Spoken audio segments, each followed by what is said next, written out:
আসসালামু আলাইকুম, আমি রাজু আহমেদ মেকচামি মধুখালী ফরিদপুর থেকে বলছি।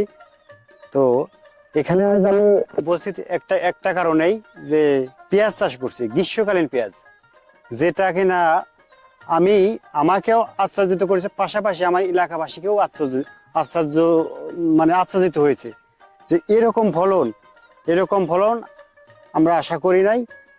আমাদের যে আশা, সে আশা ছাড়িয়ে গেছে ফলন। আর এই পেঁয়াজটার আমি অন্য একটা বৈশিষ্ট্য আমি দেখছি, এই পেঁয়াজটা খুব দেশি পেঁয়াজের মতো দেখতে, এর কালারটা দেশি পেঁয়াজের মতো, এবং এই পেঁয়াজটা আমার মনে হয় ঘরে 2 থেকে 3 মাস সংরক্ষণ করা সম্ভব। আমি চাষি ভাইদের উদ্দেশ্যে বলবো, এই পেঁয়াজটা আপনারা চাষ করেন এবং এর যে সফলতা, এর যে গুণাগুণ, এটা আপনারা নিজেরাই যাচাই করবেন। এটুকু আমি বলতে পারি। আমি মোহাম্মদ হাসান আলী খান, সাবেক চেয়ারম্যান মেকচামি ইউনিয়ন পরিষদ।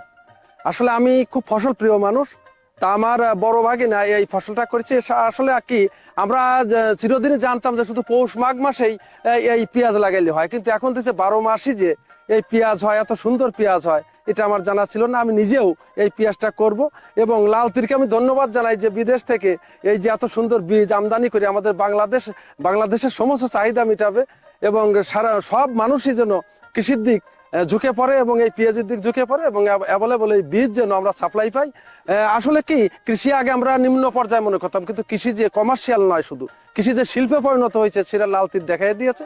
এই আমি আহ্বান জানাই যে লাল তীরকেও ধন্যবাদ জানাই যে এত সুন্দর বীজ আমাদের দেশে 12 মাসি পেঁয়াজ এবং মশলা জাতীয় ফসল আমাদের বাংলাদেশ যেন অন্য দেশের কাছে হাত না পাতা লাগে, এই যেন সবাই আবাদ করে। ধন্যবাদ সকলকে। লাল তীর কোম্পানির এতদিন যে সমস্ত বীজ কৃষক ভাইরা আবাদ করছে, সেটি হলো শীতকালীন ভ্যারাইটি।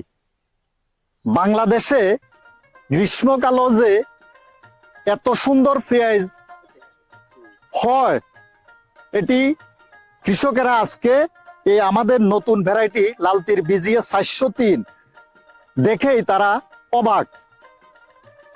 এক একটা পেঁয়াজের সাইজ গড়ে যদি আমি বলি, প্রায় 200 থেকে 250 গ্রাম।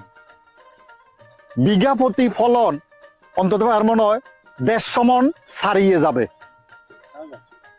এবং কি আরো সবচেয়ে একটি ভালো গুণ হলো, এই পেঁয়াজটি আমার মনে হয় এই সময়ও এটা সংরক্ষণ করা যাবে। আমার মনে হয় কমপক্ষে 2 থেকে 3 মাস সংরক্ষণ করা সম্ভব। আমি সর্বশেষ কৃষক ভাইদের দৃষ্টি আকর্ষণ করছি, আসুন আমরা সবাই মিলে এই দেশকে সামনের দিকে এগিয়ে নিয়ে যাই।